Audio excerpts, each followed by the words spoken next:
Hey everyone, Pastor George here for an episode of A New Thing. I'm sure you are all aware of the things that are happening out there in the world. Uh, with Charlie Kirk's assassination, it's pretty awful. Um, I'm not really going to talk about it today because nothing to say to add to the conversation. I've talked about assassination on here before. It's evil, sinful. Murder is wrong. Even if you think you're doing it for a good cause, right? Still murder. So don't do it. Um, yeah, bad stuff. And one of the things that kind of ties into what we're talking about today is, I'm sure if you've been on social media and that's how you get your news, like me, which is how I get my news through social media.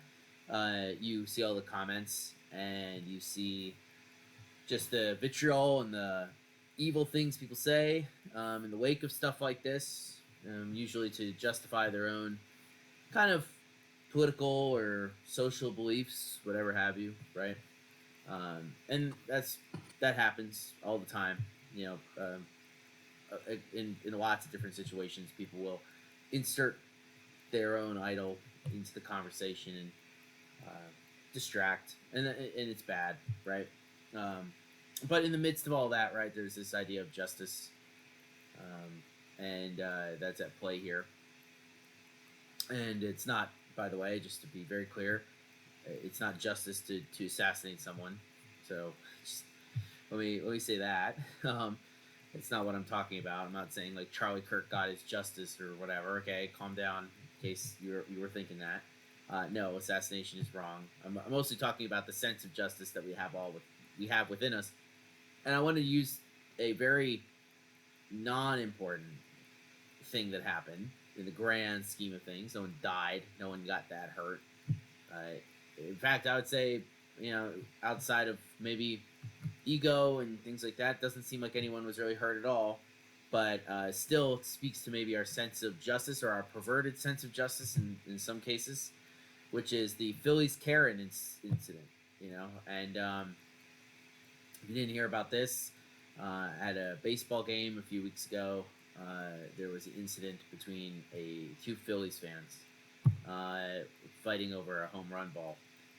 I'll explain it a little more in a bit, but it to me when I first heard that story and saw people's reactions, outside of thinking it's kind of funny, Phillies fans being Phillies fans, right? They're Philadelphia fans. They're their own breed of special, and just another day in Philadelphia, just another sunny day, and so they were doing their thing as far as I'm concerned, and I'm not just saying that because they're trouncing the Mets right now in the series we're playing. Um, and and so there was a lot of reactions online, and in the people, and we're gonna look at some of that. But first, I do want to start us off with the Bible passage, as is my custom. So you have here Leviticus 19:15 and 16. They're really 19:15.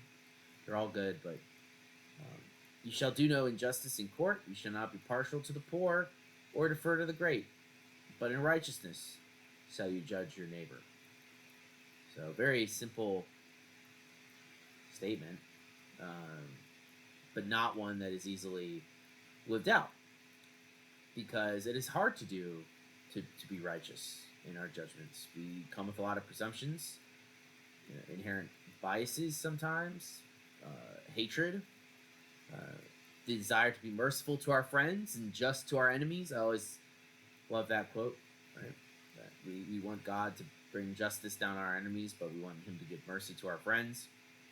One of my hot takes about life is that you're usually always made yourself an enemy of someone, sometimes through your direct knowledge of doing that, and sometimes just the way you carry yourself or the way the other person carries themselves, and just takes two to tango, right? I always say that when someone dies, there will be someone who's not that sad when they're dead. You see that in a big way with like political figures, right? Where a lot of people sometimes even celebrate the death of someone, but even in small ways, right? Just people you know in life. Guess the only way you can outlive that is by being so obscure and living so long that you're the only one left.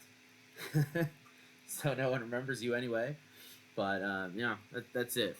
Um, but not doing injustice.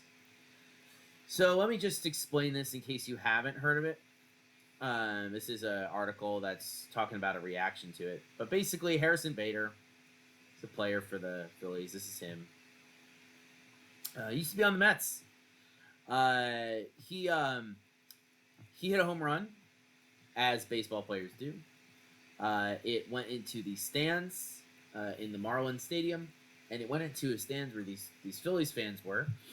And there's a scuffle over it. Like a guy runs down from his section and grabs the home run ball. So he's not sitting, I guess, in the area where it is. But that's pretty common in baseball stadium. Everyone wants the ball. So he runs down and he grabs it and brings it to his son. And a woman is very upset about that. And she's yelling at him. And she says, you stole that. That was mine. She was in the section. She was waiting for it. And they argue, and eventually, the guy gave it to his son.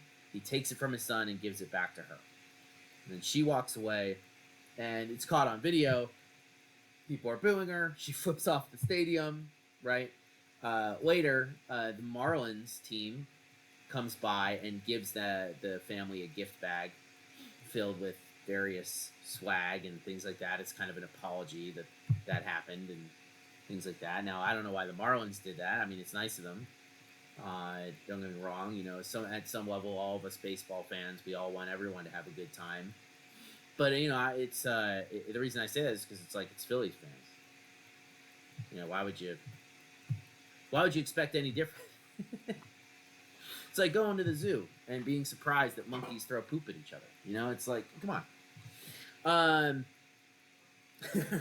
I'm doing that for all the Phillies fans in the church. You guys know I love you. I'm just kidding. Anyway, right? They're fighting, and the Marlins did that. That's a great thing, right? It's nice that they wanted to right that wrong. And then Harrison Bader himself meets with the family later, signs the bat, and gives it to a kid, right? And that really should be where the story ends. But of course, because the internet exists, right? This is taken and blows out into proportion. And of course, first thing people do is making memes of it. So, in case you see anyone dressed up in Halloween this year and you don't know what I'm talking about, on the right, that's what they're referencing. They're referencing the Phillies Karen. Right? Here you can see this is some terrible AI art. Moses has 3 arms over here, in case you didn't catch that. Of her stealing the 10 Commandments from Moses. And in case you are wondering about the Hebrew, it is nonsense Hebrew. It's not even the first letters of those 10 Commandments or whatever. It's just random AI generated Hebrew. This is literally just BBBBT. That's what it says. And I wouldn't even know where to begin. Maybe a Hebrew scholar can look at that. Maybe the AI is playing 4D chess and I'm stuck. And you can see that Moses does have 3 arms. He has one back here. One holding the commandments, and then another one on the right holding the staff. So it's cool to see that Moses has 3 arms. I never knew that about him. But yeah, this is what people do, right? They're making fun of her, having her steal all sorts of things from different people, and that is, there's a little laugh to be had here, right? I'm not saying anything. In this article, right? Basically, a guy who owned a trading card company said he would pay the woman $5,000 for the baseball, but she had to write "I'm sorry" on it and then give it to the kid. Which is a little cheeky, of course. Whether or not she'd do that, I don't know. And then of course, like, rumors abounded. So maybe you saw this too. There were tons and tons of rumors that she was fired. Remember, this happened at a Marlins game in Florida. In case you didn't know, they're the Miami Marlins. And so they could have been traveling. People do that. Like, Florida is like one of those places you might travel to see a baseball game because you're going to be down there anyway for vacation or what have you. And so you'll go and you'll do that. That's actually how a lot of the Florida teams in baseball function. A lot of them are just filled with fans from the other team. Um, but you have here, right? There's this rumor that begins to spread that she's fired. So it says the Phillies Karen has been identified and fired from her job, and school administrator. So you can always tell it's good news when they're making the basic grammatical errors. And school administrator in New Jersey school districts. And school administrator in New Jersey school districts. A school administrator in a New Jersey school district. I'll help them out. According to reports, students have been flooding her Facebook page with hateful messages, and she is not welcome to return to her position. And whoever shared this, not going to share the name, right? Just some random person said, good, thumbs up. And, like, you go on here, you click on here, you see all the reacts and people talking about that, right? And sharing and being like, oh, yeah, good. It's a good thing that she was fired. And this is where I return to here. So, she wasn't. Just to let you know. It's fake news. To quote a very common parlance of our day. We have no evidence that she was fired.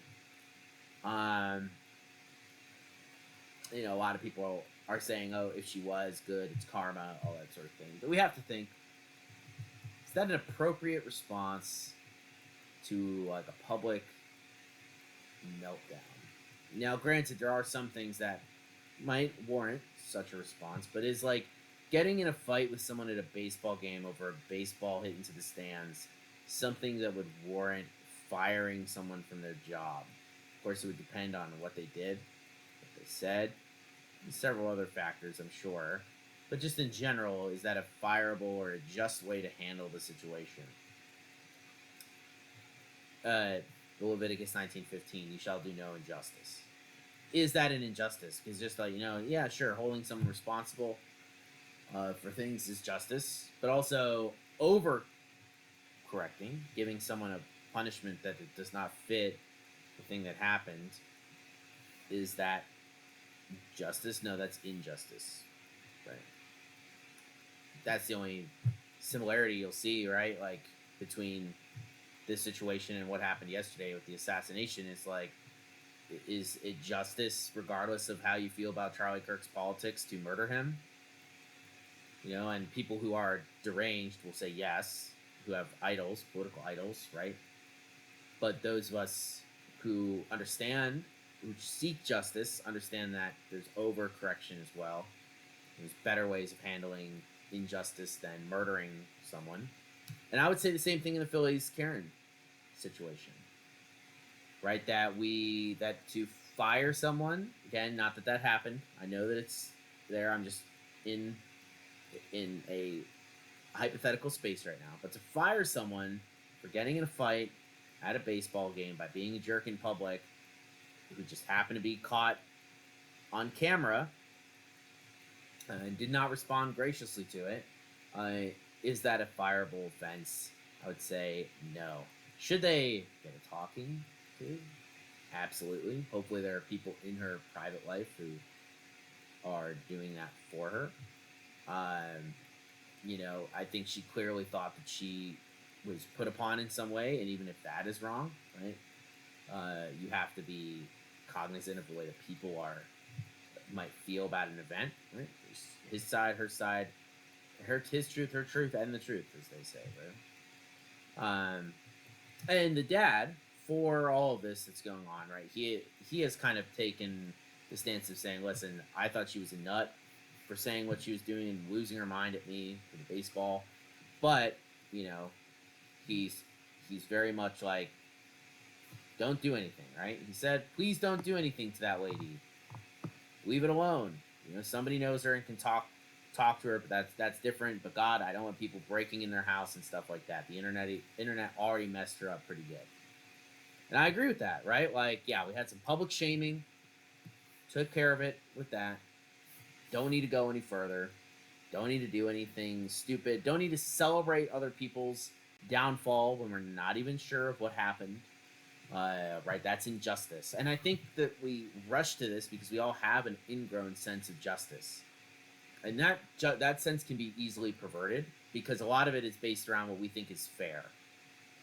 right? That's where like the idea of injustice comes from, is something happening that's unfair, and we want to be correct. We want that to be corrected, and that's not a bad feeling in and of itself, right? God cares deeply about justice. What happens is the human heart happens, and the human heart leads us to places where we can be led to think injustice is justice, right? Firing someone, doxing them, putting their house and name out in public for getting into a spat at a baseball game becomes justice to someone, when in reality that's the wrong response, you know.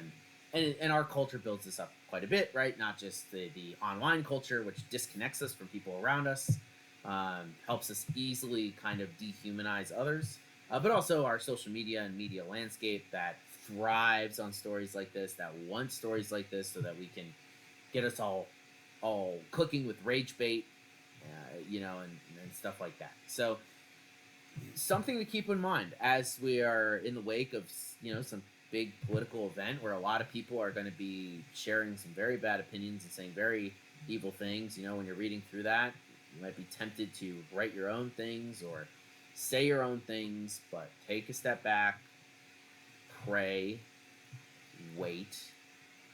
You know, no one has ever, I think, there are very few cases.